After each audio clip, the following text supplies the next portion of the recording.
Olá, tudo bom?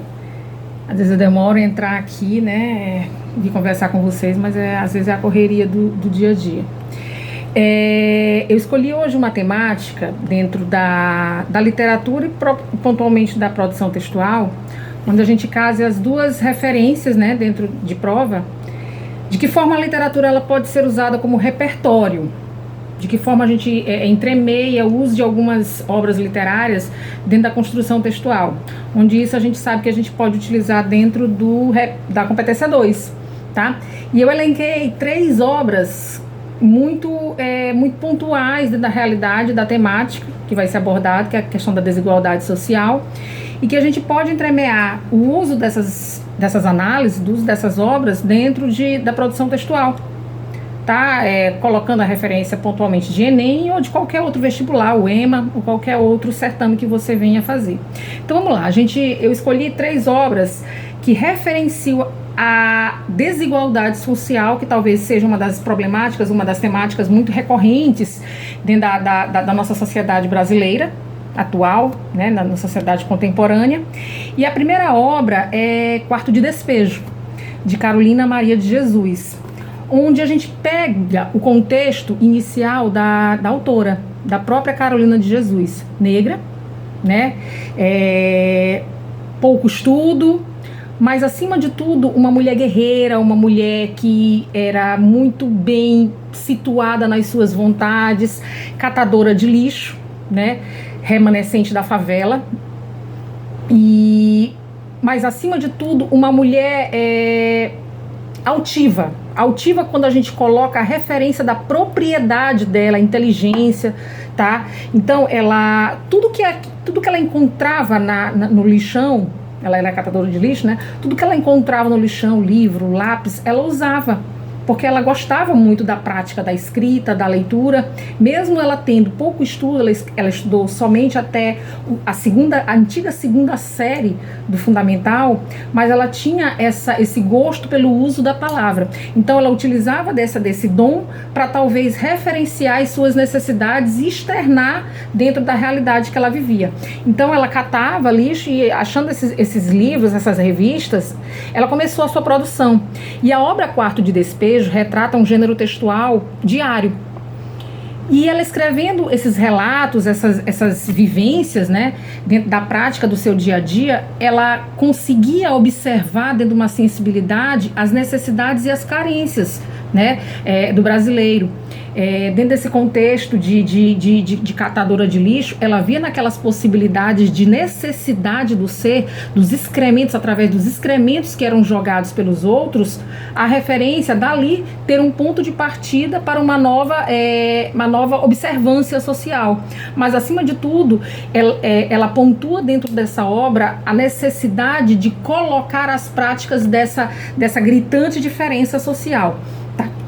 E ela foi ressaltada, ela foi enaltecida por um jornalista chamado Audálio Dantas, que começou a ler os seus escritos, os seus relatos, e ficou totalmente empolgado. Aí resolveu publicar todos esses relatos de Carolina de Jesus, levando em consideração que Carolina de Jesus era pobre, mas, acima de tudo, ela tinha uma particularidade de uma riqueza de alma muito grande. Tá? A questão do cuidado com a família, a questão, vamos dizer, do afeto, do laço afetivo que era marcado pelos filhos, mãe solo, mas, acima de tudo, essa riqueza de alma, essa riqueza espiritual do contexto afetivo sobressaiu em relação às reais necessidades de carência social que ela passava. Então, a obra Quarto de Despejo depreende desse contexto de diário, de relato, relações linguísticas, metafóricas muito fortes.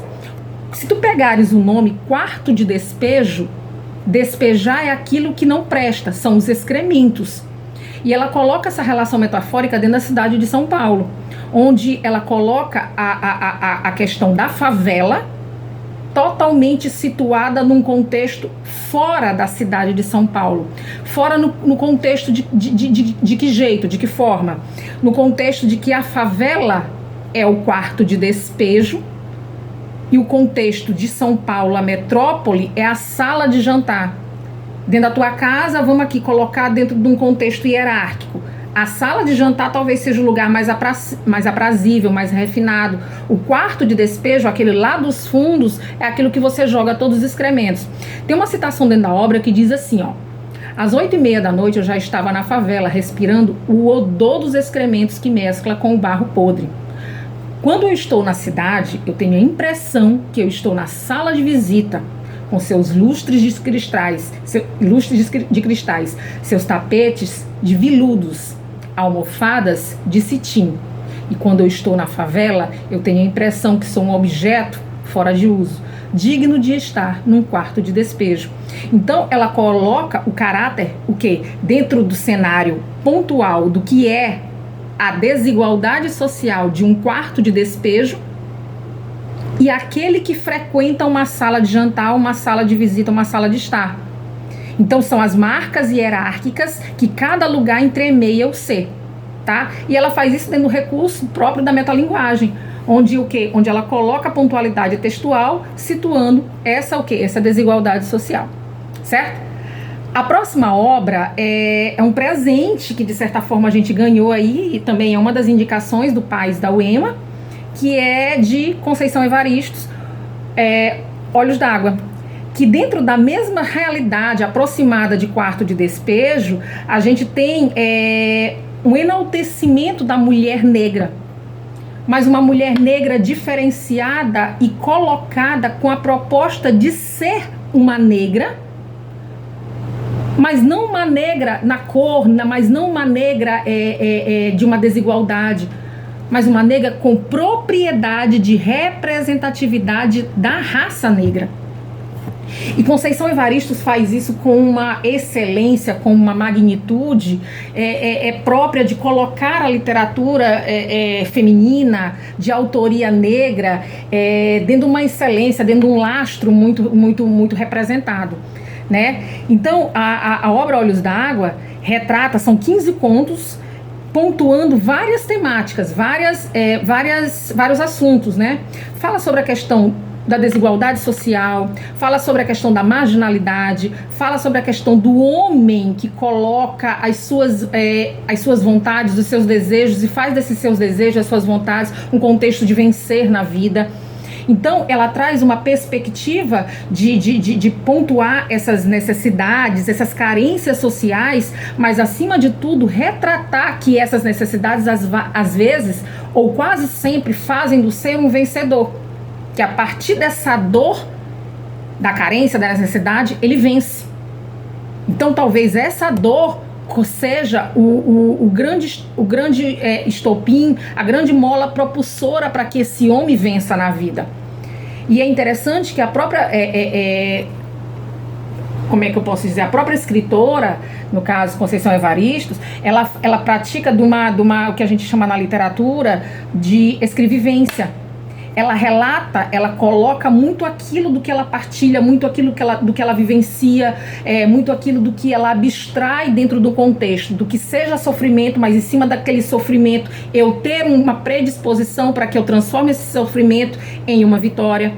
E é interessante que é uma autora contemporânea, né, uma das principais referências hoje dentro dessa prática literária contemporânea. E ela tem uma percepção muito aguçada, muito perspicaz do que seja a realidade do pobre, também remanescente da favela, né? Então é um contexto muito predisposto para ter essa colocação, essa propriedade do que seja a desigualdade social. Mesmo hoje, ela tendo estudado, fez mestrado, doutorado, mas ela teve uma particularidade própria do que seja as carências e as necessidades sociais do ser, tá? E a última obra, para fechar, um pouco diferenciada das duas outras realidades que nós pontuamos aqui no vídeo. De Clarice Lispector, para mim, que vocês já conhecem, que eu sou uma fã assim fervorosa dessa autora, mas apesar de Clarice Lispector a gente conhecê-la como uma autora intimista, ela traceja em A Hora da Estrela, através da personagem Macabeia, os instintos mais diferenciados, como é que eu posso dizer, das multifacetas do que é o ser humano. Ela traz uma personagem nordestina, né, vindo de Alagoas, com toda aquela possibilidade de visão, de vontade de crescer, né?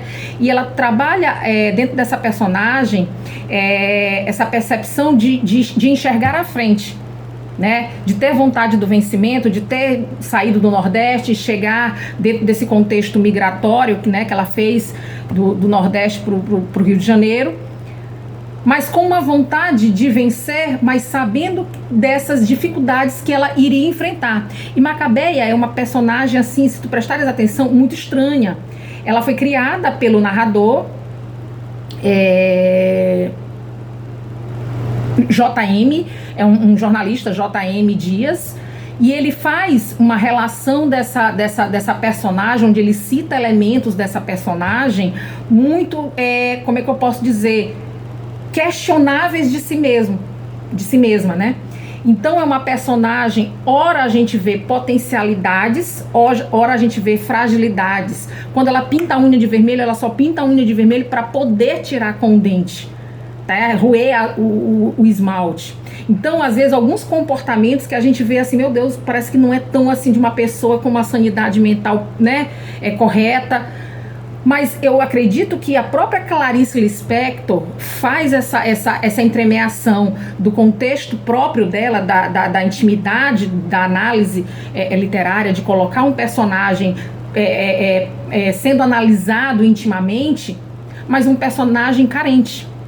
Macabeia é carente, não só de posses, não só de recursos, não só de uma carência social, mas ela é uma carência de enxergar, pronto, uma carência de autoconhecimento.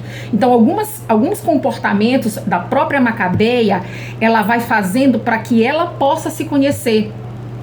E é interessante que Clarice Lispector retrata essa obra dentro de um contexto, um cenário político, social muito dilacerado, ditadura militar, meio fragilizado, né, socialmente. Os autores dessa época parece que pisavam em ovos naquilo que eles iriam escrever, mas ela foi célebre, como sempre Clarice Lispector de retratar uma desigualdade social, mas, acima de tudo, uma desigualdade de ser, onde a própria Macabeia busca a constância de conhecer-se, de descobrir-se, tá?